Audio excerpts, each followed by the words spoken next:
All right, good morning. I'm here at a Motel 6 with pork chop to over my left shoulder and Lucy over on my right, taking advantage of the Motel 6 designer pillow.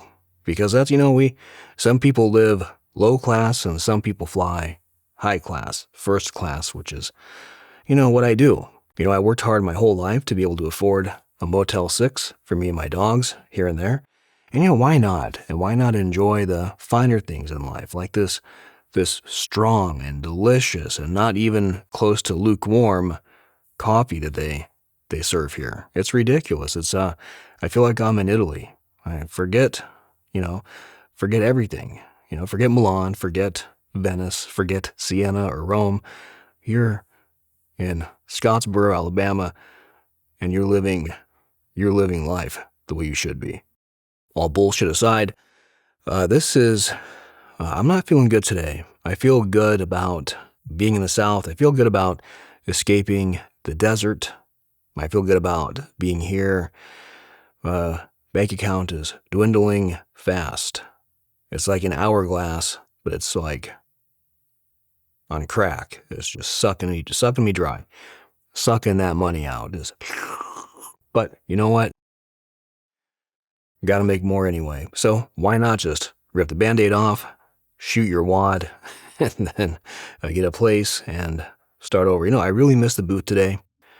I really miss being inside the booth. I miss closing that door and having my two windows. I can't wait to get somewhere and treat the inside of that really professionally. I have lost some sound panels, or one big sound panel in the move, which is fine. But I'm thinking about getting into a place and just completely stripping down the 2-inch white sound panels I use and investing in some OC703 4-inch and just head to toe, making that air in there so dead. And possibly renting out the booth for vocalists or a guitar player or even a small band, or at least to go in there and cut individual tracks they can play with later. Or if need be, I might be able to mix for them. I've kind of learned a few things about a few things. So maybe. But I'm just brainstorming how to side hustle. OnlyFans is out for me. Unfortunately, my boobs fell in my older age, and my butt's not what it used to be. So, I could get an ass lift, but I think people should love me for just me. Seriously though, I would really, if I could do OnlyFans for men, if there was a market for a 54-year-old with a dad bod who's not a dad, who has a Karate Kid haircut, kind of, and who, I would probably do it if I could make enough. I think that for me, my point of contention for a lot of the people who make money on Instagram or whatever they're called, whatever that stuff's called, OnlyFans or XXX cam show. I've never gone into one of those. I would never support that. But I think I'm not judging anybody who does, but I'm just saying that I think that for me, a lot of it is that they never had to do anything beforehand. A lot of them, they just went right out of high school, right out of college or non-college. Like me, I'm a high school dropout. I got a GED, but let me wipe off the goosebumps. But I think that what kind of gets to me about it is that what gets to me is they just went straight from mom and dad's to a webcam or a Sony or whatever they use to shoot themselves, and they go into making like thousands and thousands of dollars, sometimes a day, even if it's a month. They still, it's not the same reality that I grew up in, and I'm bitter and I'm jealous. I wish there was a way for me to do that without having to get naked. Because I promise you, nobody wants to see that. Not even me. I even towel off when the mirror's foggy, just because I don't want to see that. I don't want to get depressed. Holy fuck. And this is a fun video for me because I'm sick. Well, not because of that, but because what I'm using here to record this audio, I'm in obviously a reflective room, but I'm using the MKH416 that's out of frame. You can't see it, but I really like the way, I like the candor of this. I like the way it feels, but just simply because I don't care about how I sound at this point. You know, there comes a point when I think when you do anything in life, whether you're a voice actor, a narrator, whether you are a bricklayer, a pipe fitter, an actor, a singer, a model, an OnlyFans model, I think that you just get so used to doing something that you just accept yourself in a weird way. And looking back, listening back on the drive, I had a lot of time to drive and think on this road trip. I drove a lot. I had a lot of time to really reflect on, like, you know, where am I going with a very, very limited bank account? But where am I going? What am I going to do? And I thought about it. And I thought, you know, it's been so long. And this is kind of funny. This is going to sound, I don't know. I hope it doesn't sound any more or less pure than I mean it to sound. But I was listening to, I was driving and listening to YouTube. I have a couple of audio pros I follow. One's a friend of mine, well, a cyber friend, but a friend, you know. And I was listening to a lot of his work on his channel, a lot of his microphone reviews and preamp reviews and all the Canadian things this Canadian does in Canada.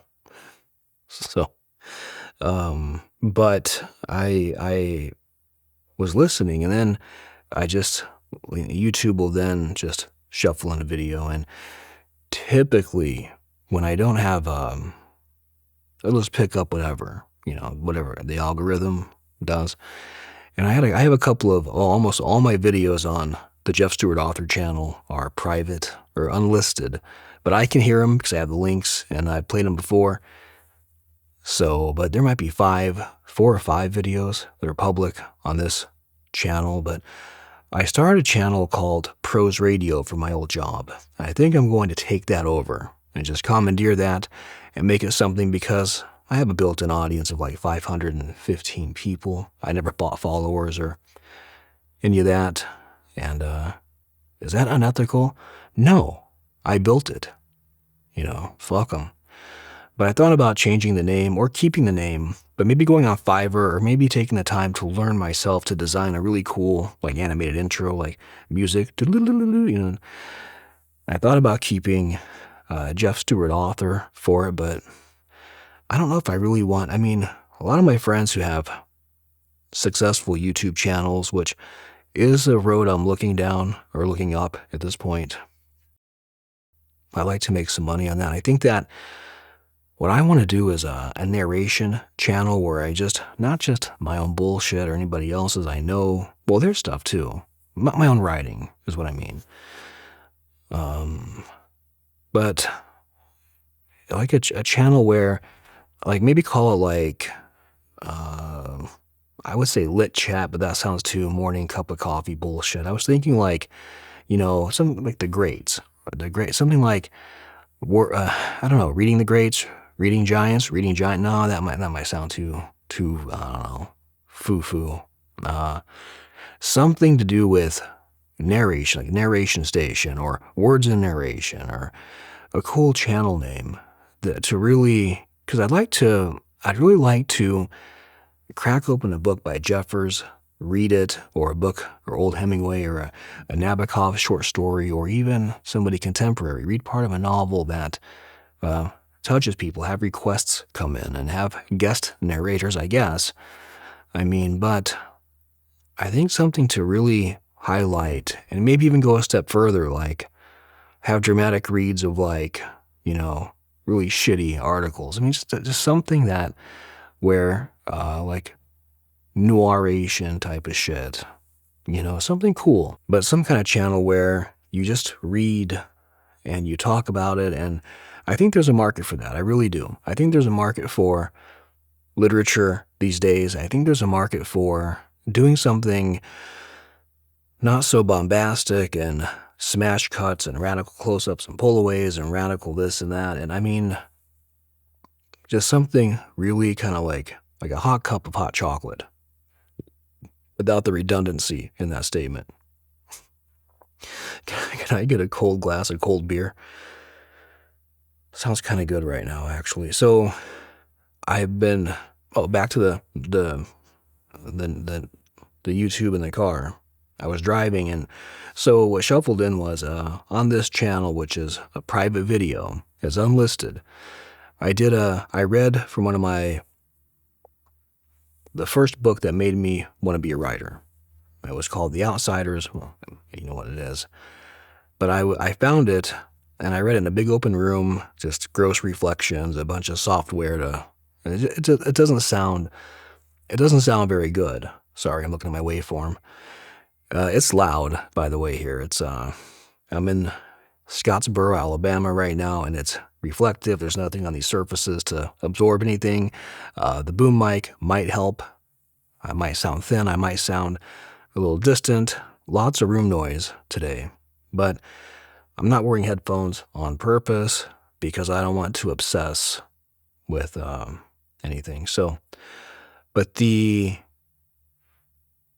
I was listening, and I heard that rotate in, and it's an unlisted video, so it just rolled into my personal feed, and I was listening to this guy narrate this Outsiders, the book, this audiobook, and I was thinking, wow, that's really good pacing, and I forgot that it was my voice. And what occurred to me was I've been hearing myself read for so long that I didn't recognize myself when I was in line with some other voiceover artists, some other narrators, some other VO, some other actors. I mean, or I'm not really an actor, I shouldn't say that, but I want to learn how to voice act. And that's part of my next move when I get into my house is to take lessons, mostly just for accents. I have hey girl, lay down girl. Lucy's clip-clopping on the floor. Tap, tap, tapping of little feet. Always reminds me of the intro to Lolita when three on the teeth. Lolita, fire in my loins. I mean, what a great book, but what a really fucking disturbing book, too. Looking back on it, like, when I read it in that time, it didn't seem as dark and as as wrong as it does but when you reread it again, once you get past the, as Nabokov himself said, the illusions of a pervert, because it alludes to a pervert. The whole book's all it's about is alluding to a pervert. But when you read, one thing about that book I like is I like the way the book is so airtight that you can't pull one word out of that book and not destroy the whole book. Removing one word is destructive in Lolita. It's destructive. So anyway, I like and in that regard, he's one of the only writers who's ever done that. You could argue that, well, Lorca's done it, I think. I know Neruda's done it in poetry. But Ling Po, too, I guess. Yeah. And certain philosophers have done that, especially the Greeks. But the thing is that like when you translate like Hunger by Newt Hampson, the Robert Bly translation is the only translation to ever get. It's the best book written by man. I don't care who says what. I know I'm being subjective and I'm biased, but when I read Hunger, the Robert Bly translation, it was so good I laughed. Like, not like out loud, but to myself, I was reading it, just shaking my head going like, wow. When you can, and there's a magic to writing nobody ever speaks of. It's when you can read a word on a page, and I've talked about this before a long time ago, if you're a writer that has any kind of meat on your bones, and you can take a page, a blank page, you can type one word on that page, you can mail that page. I guess it would work conversely with an email today or a file. But you put your emotion into that word, and the person opening the letter or reading the email will know what you meant when you type that one word. That's the magic of writing. That's one word in a page, but a whole book like that, when you read Hunger, every single word in that book is just like that. You feel every bit of emotion that Hampson laid down, and his character is so nameless. There are a couple of allusions to his name. There are a couple of hints, kind of, but he gives a different name to the judge, to a homeless guy, to a hustler. He gives a different name in the book. If I'm remembering, I mean, I read that book when I was 20. Was I a teenager? See, I'm getting old, but I read the book a long time ago, but long enough to know that when I read it, I knew exactly what I wanted to do with my life. And it wasn't just that book. It was Ask the Dust by John Fonte. It was the struggle in Nietzsche. It was the half honesty of Bukowski. It was the precision in E.E. Cummings, the colors, and the stony salt tone of Robinson Jeffers was a huge, huge influence on me. Was a huge influence. So those were like my gods and goddesses concerning S.E. Hinton. There are so many good authors out there that are super old or they're just super dead. But if it weren't for them, I sometimes wonder, like, do you ever wonder about that? Like people like filmmakers who observed Spielberg, or to a much more personal degree, like David Lynch, or David Gomez, or who's that director? Or the Polish directors, or the German directors, like the movies Red, White, and Blue, or all the way to Werner Herzog. So many people that are so obscure but inimitable. That doesn't always go hand in hand, but with filmmaking and imagery, and I think with anything it does. And you know what else it goes hand in hand with is being a chef in the culinary arts. If you're obscure, you're inimitable. But it doesn't always pair, does it? It doesn't always mean that. And so what I liked about David Lynch, rest in peace, what I like about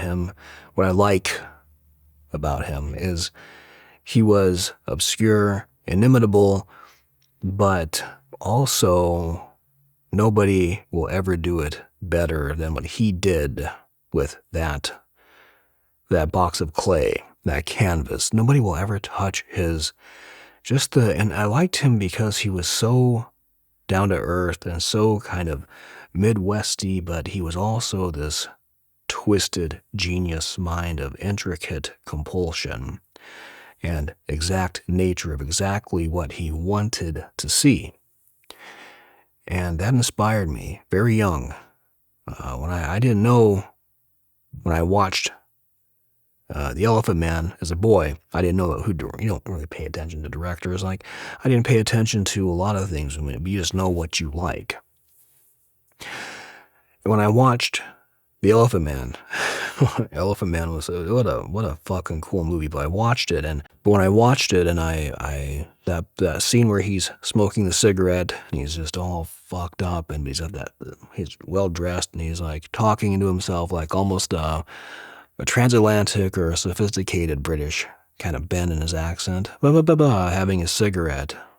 But the amount of pity as a young boy I felt for that character, like I just wanted to reach to the screen and give him a big hug. and then End Is Misery. But it was such a beautifully done film. And Eraserhead, sure, that was it didn't touch me on those levels that the Elephant Man did. But everything from the way he died, what he saw when he died, I think that was a first peek really into Lynch's into what was ahead for him. And I think that if you watch Man Bites Dog, if you watch a lot of the French movies were really ahead of their time. The ones that weren't like, super artsy and dramatic and over the top, but I think the same goes with writers. Henri Balzac, Sartre. I think they would all agree that as long as you're honest and you're not trying to turn somebody on or off with your work, and it comes out raw and unprocessed, that I think that's when people really shine. And I think that as you get older and you do things, sometimes you just can't help but polish the edges because you've been like Metallica, like Spielberg, again, like Scorsese, like a writer, any writer, from a famous writer to myself, who is not famous, not even close, but I don't care about that so much, but I think what I'm trying to get to is you polish the edges, and when you do something raw and it's not enough, I think it means one of two things. You either need to figure out why you feel that way, or figure out why you're a piece of shit now with no spine, or to pull that out of the negative zone, to maybe think that maybe I've evolved to where I don't want to put out something so sharp on every part of it. But I think that there's a whole bunch of room to create. I think that as AI goes forward, I think that as life keeps barreling toward us, whether we want it or not, it's just one of those things where I think just staying true to yourself is very important. It's very important. And I think that can get muddied through tragedy, through fear, through quirks of fate, through repetition is a big killer of art for me. For me, repetition is stress. Repetition,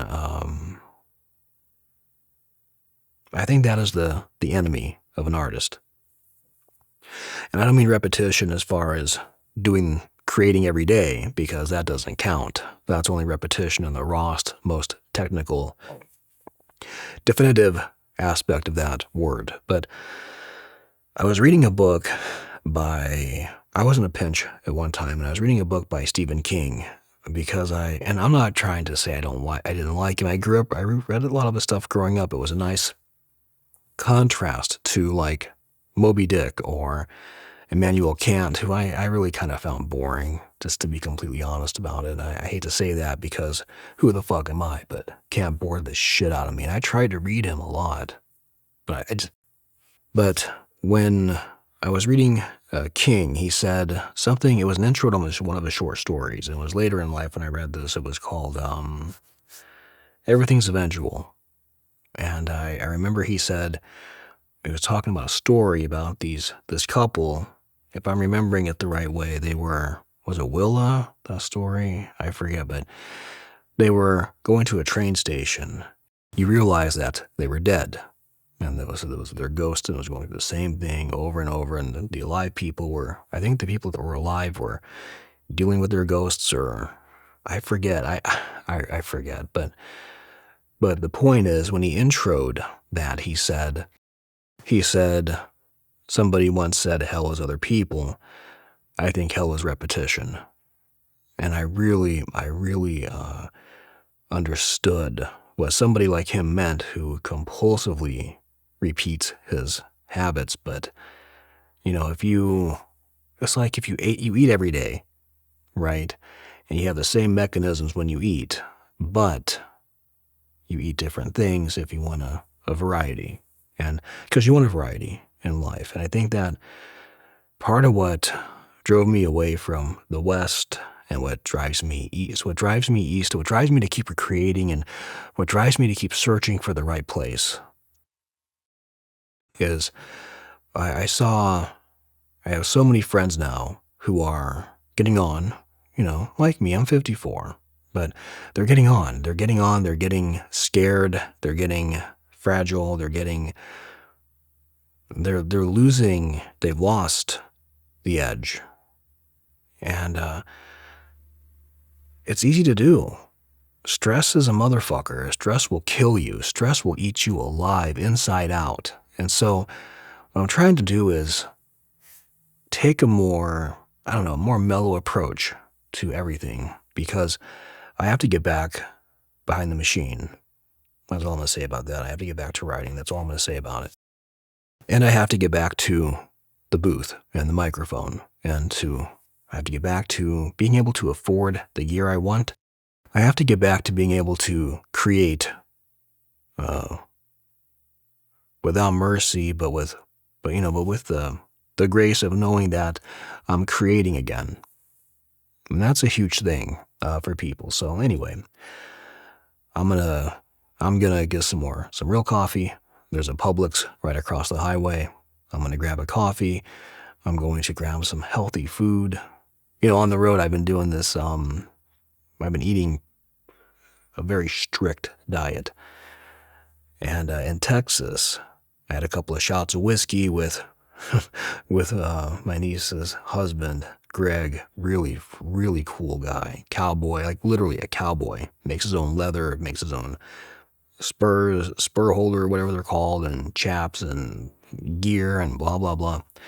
I don't know the words for it, but just a really interesting guy. And so I did a couple of shots of whiskey with him. And that day was like my quote unquote cheat day where I had like a croissant sandwich and shit and chocolate. And anyway, the whole next day, the drive to I got a room just on last night or night before last. I got a room just on the edge of Oklahoma, just right before the Arkansas border. And I couldn't sleep. So I didn't eat all day. I stayed fasted, and I got like a lettuce wrap double cheeseburger at Hardee's, and I ate that with the pups, and I just couldn't sleep. And last night was the same thing. I did the same thing last night here, but I went to Publix and grabbed, what did I get from Publix? Oh, some unsweetened tea. And I went to Hardee's up the road, and I got the same thing because it worked last time, but I just haven't been able to sleep. I woke up at like 2 a.m. this morning, and lo and behold, up till 5, doom scrolling and trying to get tired, trying to play sleep music, trying to listen to Family Guy, trying to listen to one of my favorite crime narrators, Bill Curtis, the old-timey voice of his. I love to hear that, And nothing worked. And finally, the fatigue overrode my neurosis, and I passed out till 8 o'clock. I got like broken sleep, like 6-7 hours. And I woke up here today, and it was raining, and it's raining all across where I'm going to go. I have to drive through Atlanta tomorrow.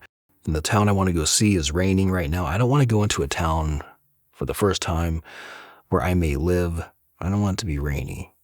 I want it to be sunny. I want to see like sunshine and leaves across that water. So I'm going to do that instead. I'm going to wait till tomorrow.